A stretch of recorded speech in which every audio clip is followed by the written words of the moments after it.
நேற்று தமிழ்நாட்டில் ஒரு கட்சி உள்ளே இருந்தே டம்மால் டிமால்னு வெடிச்சது. ஒரு நடிகர் வந்து களமிறங்க ரெடி ஆகிட்டார்.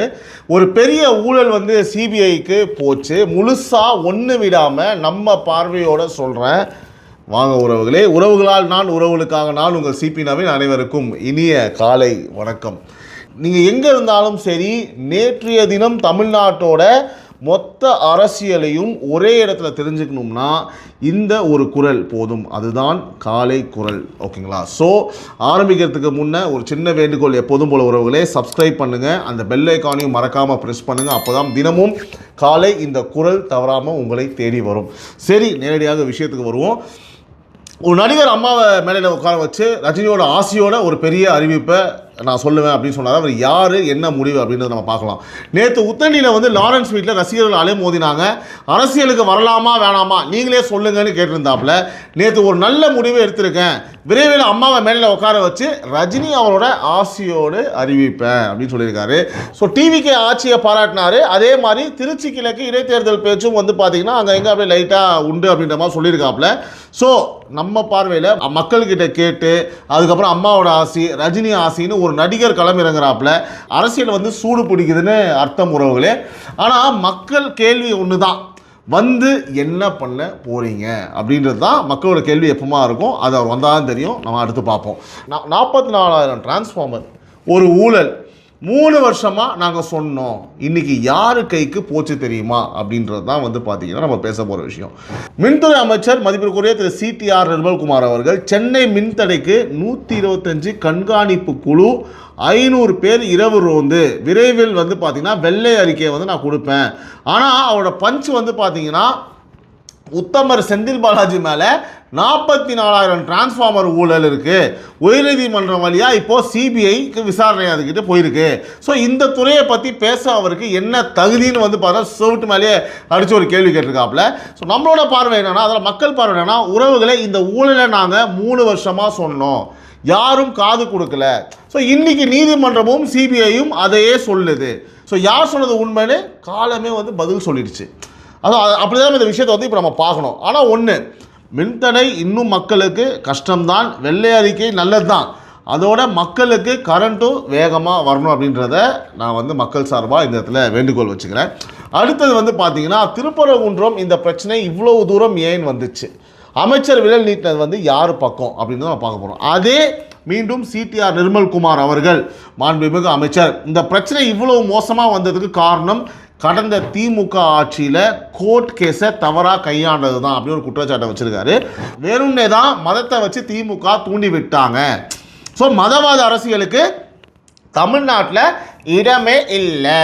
ஸோ சட்டப்படி அமைதியாக தீர்வு காண்போம்னு சொல்லியிருக்காப்புல. ஸோ இது வந்து பார்த்தீங்கன்னா மக்கள் எப்படி பார்க்குறாங்க, மக்கள் பார்வை எப்படி இருக்குன்னா, மதத்தை வச்சு அரசியல் யார் செஞ்சாலும் அது தமிழ்நாட்டுக்கு நல்லதில்லை அப்படின்றதா வந்து மக்களோட கருத்தாக இருக்கும்னு நம்புகிறேன். இப்போ யாரோட தவறு, யார் லாபம் பார்த்தாங்கன்னு மக்களுக்கு வந்து க்ளீனாக வந்து இது புரியுது.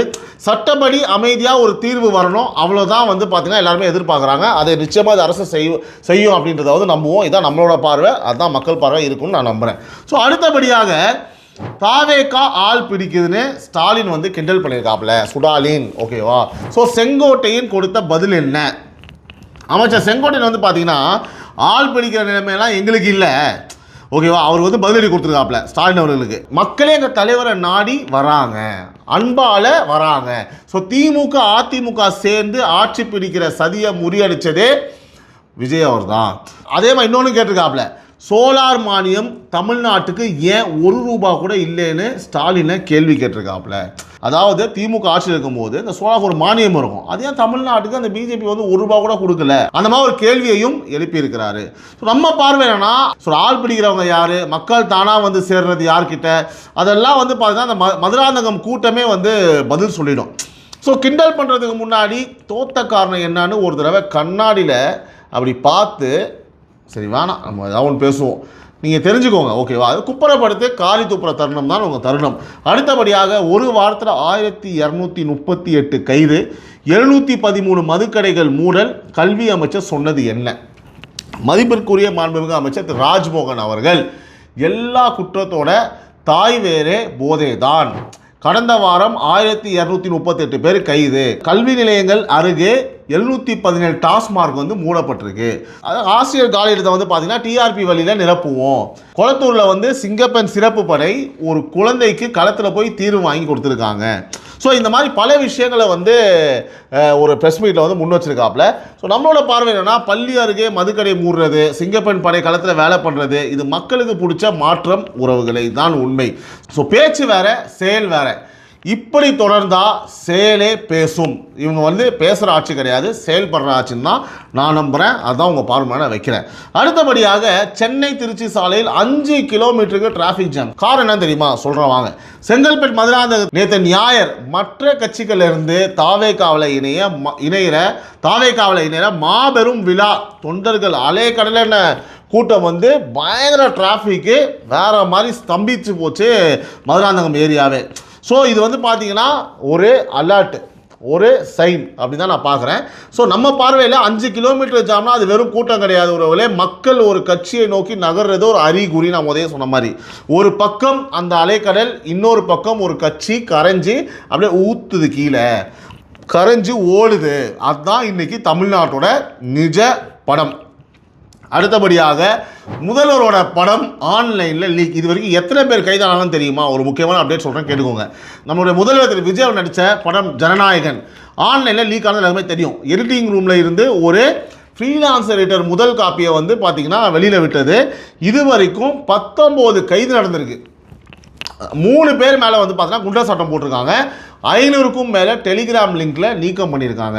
ஸோ இது வந்து அரசியல் காரணமாக இல்லைன்னு வந்து பார்த்தீங்கன்னா போலீஸ் சொல்கிறதா தகவல். But we have to wait. இவ்வளோ சீக்கிரம் நம்ம முடிவு பண்ண முடியாது. நம்ம பார்வையில் ஒரு படத்தை வந்து பார்த்தீங்கன்னா இவ்வளோ பெரிய கும்பல், ஒரு பெரிய கும்பலே சேர்ந்து ஒரு தைரியமான இவ்வளோ ஒரு விஷயத்தை பண்ணுறாங்க அப்படின்னா இதுக்கு பின்னாடி நிச்சயமாக ஆர்வம் இருக்க மாதிரி தெரில, வேற கணக்கு. அது வந்து ஒரு மிகப்பெரிய கேள்வி. நான் முதல் சொன்ன மாதிரி விசாரணை எங்கே போய் நிற்கிறதுன்றதை நம்ம கண்டிப்பாக இந்த விஷயத்தில் நம்ம கவனிக்கணும். யார் அந்த கருப்பு ஆடு அப்படின்றத நம்ம நிச்சயமாக வந்து கண்டுபிடிப்போம். அதை நானே உங்களுக்கு இதே காலை குரலில் அப்டேட் பண்ணுறேன். ஸோ அடுத்தபடியாக பிள்ளைகளோட அரசியல் பேசுங்க. கனிமொழி சொன்ன அந்த வார்த்தை ஏன் பேச பொருள் ஆச்சு அப்படின்றத பார்ப்போம். திமுக எம்பி கனிமொழி மகளிரணி கூட்டத்தில் நடத்தினாங்க. அதான் வாட்செல்லாம் கூப்பிட்டு கொடுத்தாங்க. நேரம் சரிடா, இந்தாங்கடா வாட்சு, நேரத்தை பார்த்து சுதாரமாக இருக்கலாம்னு சொல்லி கொடுத்தாங்க இல்லையா அந்த வாட்சு. அந்த கூட்டத்தில் பெண்கள் வீட்டில் பிள்ளைகளோட உறவினர்களோட அரசியல் பேசணும், வருகால தலைமுறையை அரசியல்படுத்தணும். எதுக்கு? உங்களுக்கு ஓட்டு போட சொல்லி அவங்க அரசியல் பேசணும். அதாவது நாங்களே தற்கொலை பண்ணிக்கணும், நாங்களே வந்து எங்கள் பிள்ளைகளுக்கு விஷத்தை கொடுக்கணும். எவனாவது கொடுப்பானா? யாராவது கேட்பாங்களா? ஸோ நம்ம பார்வை நான் கையில் சேர்த்தே சொல்லிட்டேன். பெண்கள் அரசியல் தெரிஞ்சுக்கணும்னு சொல்கிறது வந்து பார்த்திங்கன்னா நல்லது தான். ஆனால் பிள்ளைகளை அரசியல் படுத்துங்கன்னு சொல்கிறது அது சமூக விழிப்பா இல்லை ஒரு கட்சிக்கான வளர்ப்பா? நிச்சயமாக கட்சிக்கான வளர்ப்பு. அந்த விஷ சிந்தனைகள்லாம் எங்கள் பிள்ளைகளோட மனசில் யாரும் சேர்க்க மாட்டாங்க, வாய்ப்பே கிடையாது. சேர்ப்பாங்க, தப்பித்தவரை கூட திமுகன்ற கட்சிக்கு ஓட்டு போடுறத வர சேர்ப்பாங்க. ஓகேவா Kanimozhi madam? Right. Next AIADMK BJP கூட்டத்தில் இன்னொரு வெரிசல். யார் வெளியேறினாங்க அப்படின்றத பார்க்கணும். அதாவது நம்மளுடைய தமிழ் மாநில காங்கிரஸ் தலைவர் திரு ஜி.கே. வாசன் என்டிஏ கூட்டத்திலிருந்து விலகுவதாக அறிவிச்சிருக்காரு. உள்ளாட்சி தேர்தல் வரை கட்சி தனியாக பலப்படுத்திக்கணும் அப்படின்னு சொல்லியிருக்காப்புல. அதே மாதிரி சைக்கிள் சின்னத்தை வந்து ஆணையம் மறுத்ததால் கூட்டணி சின்னத்தில் நின்னதா அவர் விளக்கம் சொல்லியிருக்காப்புல. இப்போ வந்து பேசிக்காக சைக்கிள் எடுத்து அவர் எங்கே போகிறான்றது நம்ம வெயிட் பண்ணி தான் பார்க்கணும். ஸோ நம்மளோட பார்வை என்னன்னா, கூட்டணியில் இருந்து அதாவது ஒவ்வொருத்தராக வெளியேறுதுன்னா அந்த கூட்டணியோட பலம் என்ன ஆச்சுன்னு புரிஞ்சுக்கோங்க. என்ன ஆச்சு புரிஞ்சுக்கோங்க, அவ்வளோதான். நாசமாக போச்சு, அரசியல் அனாதை தான். ஸோ தேர்தல் இன்னும் தூரம்னாலும் இந்த விரிசல்கள் இப்போவே ஆரம்பிச்சாச்சு. கண்டிப்பாக திமுக அதிமுக ஏதாவது ஒன்று பண்ணி அவங்க விழித்து கொள்ள வேண்டும், இல்லைனா கட்சி காணாமல் போயிடும். அடுத்தபடியாக என்ன ஆச்சு அந்த கேஸு? நம்ம தொடர் கதை தான். அதாவது இதற்கு முன்னாடி இருந்த கேஸை பற்றியோ இல்லை விஷயங்களை பற்றியோன ஷார்ட் அப்டேட், லேட்டஸ்ட் அப்டேட் வந்துருக்கும். நான் வந்து ஷார்ட்டாக சொல்லிடுறேன். ஒரு காலத்தில் மாநிலத்தை ஆண்ட கட்சி இன்னைக்கு உள்ளே இருந்தே வெடிக்குது. அதிமுக எங்கே வந்து நிற்குது அப்படின்றதான் பாயிண்ட்டு. சரி, ஒரு வேளை இப்போ வந்து பார்த்தீங்கன்னா நம்ம தொடர்கதையில் வந்து அதிமுக தேர்தல் தோல்விக்கு அப்புறம் அந்த கட்சி கொஞ்சம் கொஞ்சமாக உடைஞ்சிட்டே வருது. முதல்ல நம்ம எம்எல்ஏக்கள் ஜெயக்குமார், சத்யபாமா, மரகதம் ஒவ்வொருத்தராக வெளியேறினாங்க. அப்புறம் இபிஎஸ் தோல்வியை ஆராய குழு போட்டாப்புல. ஆனால் உள்ளிருந்தே குரல் எழுப்பிட்டே இருக்கு. ஸோ நேற்று வந்து பார்த்தீங்கன்னா சிவி சண்முகம் வந்து தோல்விக்கு வந்து இபிஎஸ் தான் பொறுப்பேற்கணும், பொதுக்குழு உடனே கூட்டுங்க அப்படின்னு சொல்கிறாப்புல. பாமக இல்லாமல் இருந்திருந்தா 47 வெறும் 7 இடம் தான் அப்படின்ற மாதிரி சொல்கிறாங்க. ஸோ பொதுக்குழு கூட்டலைன்னா மம்தாவுக்கு ஆன கதி தான் உங்களுக்கும் அப்படின்னு இபிஎஸ்க்கு எச்சரிக்கை விடுறாங்க.